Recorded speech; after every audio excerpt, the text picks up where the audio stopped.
जिस देवता की, जिस भगवान की हम कथा सुनने के लिए जा रहे हैं, 24 अवतारों में 16वें नंबर का अवतार है और 10 अवतारों में 6वें नंबर का उनका अवतार है। इनका नाम लेने से उम्र बढ़ जाती है, आयुष बढ़ जाता है, ज्ञान बढ़ता है।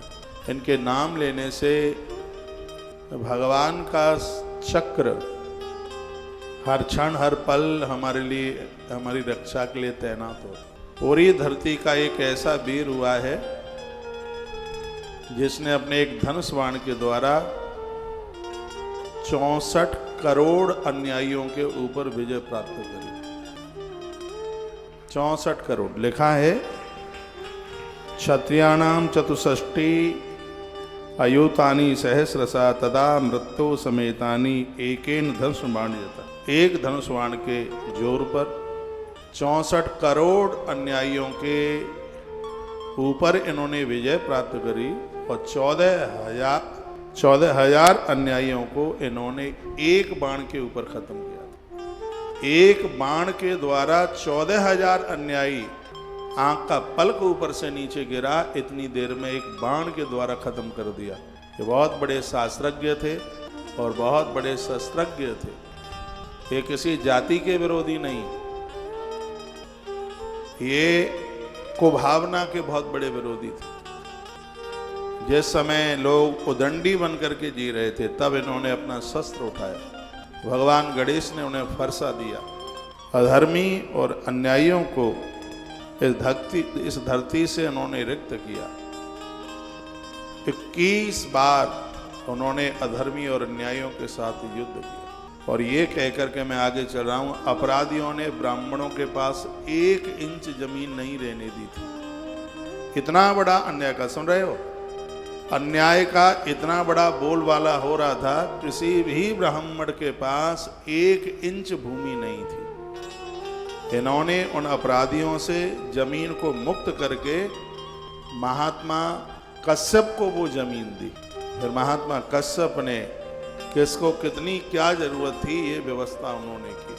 उस समय पर, जिस समय अपराध नृत्य कर रहा था, नाच रहा था, लोग सुरक्षित नहीं थे, उस समय भगवान श्री परशुराम जी का अवतार हुआ। कैसे अवतार हुआ, आइए उनके पूर्वजों से जुड़ी हुई इस कथा को हम आगे के लिए बढ़ाते हैं। कितने बड़े वो भक्त थे, मानवता कितनी थी उनके अंदर। ये किसी जाति के विरोधी नहीं थे। जितने भी क्षत्रिय समाज के लोग मुझे सुन पा रहे हों, मैं आप सबको बहुत निवेदन करूंगा, कुछ मुट्ठी भर लोगों ने जातिवाद भूल दिया और ये कहा कि परशुराम तो क्षत्रियों के विरोधी थे। ऐसा बिल्कुल नहीं है। यदि वो क्षत्रियों के विरोधी होते तो वह पितामह भीष्म को अपना शिष्य नहीं बनाते। उन्होंने पितामह भीष्म को अपना शिष्य बना करके सब कुछ उड़ेल दिया था। कोई बाप अपने पुत्र को इतना प्रेम नहीं कर सकता जितना कि वह भीष्म को जितना स्नेह प्रेम करते थे। और जानबूझकर कुरुक्षेत्र की धरती पर अपने शिष्य भीष्म के सामने वो पराजित हो गए। वो अजेय थे, भीष्म के सामने पराजित हो गए। तब उन्होंने एक बात कही थी, पिता वह है जो पुत्र के सामने पराजित होता है और गुरु वह है जो अपने शिष्य के सामने पराजित होता है। तो उनके शब्द थे। इनकी एक एक कथा आनंद से भरी हुई है और 2 दिन का ये आयोजन है, अनुष्ठान है, आज का और कल का। कल अक्षय तीज है, अक्षय तृतीया है। भगवान परशुराम अक्षय तृतीया को प्रकट हुए।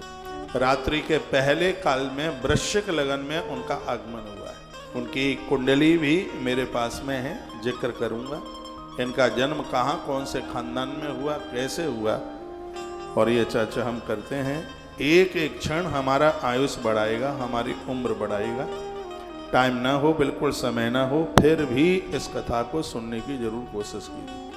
आज आश्रम के साथ इस देश का बहुत क्षत्रिय समाज जुड़ा हुआ है और मैं बराबर उनको सूचना देता हूँ। और मैं ब्राह्मणों को भी कहता हूँ, उनको भी कहता हूँ कि भगवान परशुराम की जयंतियाँ मनाइए, लेकिन जयंती मनाने का मतलब यह नहीं है कि किसी वर्ग को, किसी जाति को हम नीचा दिखाएं। ऐसा बिल्कुल भी नहीं होना चाहिए, क्योंकि ईश्वर हमेशा जाति से मुक्त होता है। यदि भगवान जाति में बंधा हुआ होता तो राम जी का नाम राम सिंह होता और परशुराम जी का नाम परशुराम शर्मा होता। यदि भगवान जाति से बंधे होते तो क्षत्रिय घर में राम आए तो उनका नाम होता राम सिंह, लेकिन ऐसा हुआ नहीं ना। क्योंकि वो जाति से मुक्त हैं इसलिए। और भगवान परशुराम ब्राह्मण कुल में आए तो उनका नाम होना चाहिए था परशुराम शर्मा, लेकिन वो परशुराम शर्मा नहीं हुए, वो भगवान परशुराम हुए। इसलिए क्योंकि देवों को जाति से थोड़ा मुक्त रखिए। देवताओं को, मुझे कल परसों में कई परशुराम जयंतियों में जाना है और मैं इसके ऊपर बड़े धड़ल्ले के साथ बोलता हूँ। मैं कहता हूँ भगवान परशुराम को सबका रहने दीजिए, इनके ऊपर सबका अधिकार है। छत्रपति शिवाजी की जयंती मनती है, महाराणा प्रताप की जयंती मनती है, तो सगरे वर्ण के लोगों को जाना चाहिए। जिनकी मैं बात कर रहा हूँ, यदि यह ना होते तो आज हिंदू होता ही नहीं, ये शब्द ही नहीं होता है, सब खत्म हो गया होता। इन्होंने इतना कुछ दिया, इनके बलिदान से चुकता नहीं हो पाएगा कभी। जितने भी क्षत्रिय समाज के लोग मुझे सुनवा रहे हैं, मैं आपसे बड़ा स्नेह करता हूँ, प्रार्थना है और एक इतिहास का पन्ना बदल दो। आपके आसपास जहाँ भी कहीं भगवान परशुराम की जयंती मनाई जा रही है, उसमें आप भाग लीजिए। आपके परिवार की आयु द्वितीया के चंद्रमा की तरह बढ़ेगी, विश्वास। मैं थोड़ा जाति बिरादरी के बाहर निकल करके मैं बात करता हूँ। जैसे अग्नि के ऊपर सबका अधिकार, जल के ऊपर, धरती माता के ऊपर सबका अधिकार है, उसी प्रकार से देवताओं के ऊपर सबका अधिकार। आप ये न सोचना कि भगवान परशुराम ने क्षत्रियों को मारा, नहीं। जो अधर्मी थे, अन्यायी थे, बहु बेटियां सुरक्षित नहीं थी उस समय उन्होंने अपना कुठार उठाया और ऐसा कुठार उठाया कि उनके कुठार को कोई रोक नहीं पाया। पलक झपके एक एक बाण में 14,000 अधर्मी और अन्यायी मारे।